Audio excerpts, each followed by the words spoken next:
This is the Lone Creator YouTube. We hope this video helps. You begin by locking project settings so your work stays consistent. Pick resolution and frame rate, then create one sequence and name it. Once done, import and batch rename clips to speed locating them later. Make rough selects directly on the timeline. Razor and Ripple tools are your friends.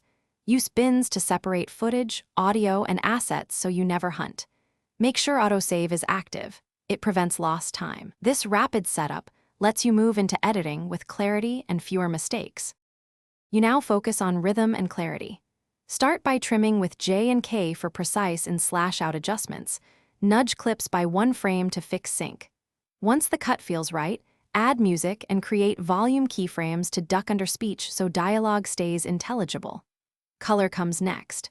Apply a base LUT, then correct exposure and white balance on critical shots. Make sure transitions serve the story. Use quick cuts for pace or subtle crossfades for softer scenes.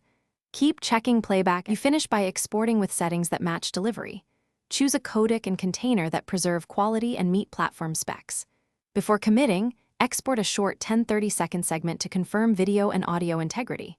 Once satisfied, render the full file and verify audio loudness and peaks, applying normalization if necessary.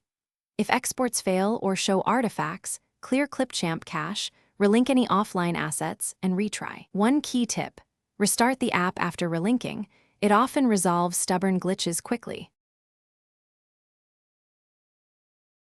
Thanks for watching. Consider subscribing if we helped you.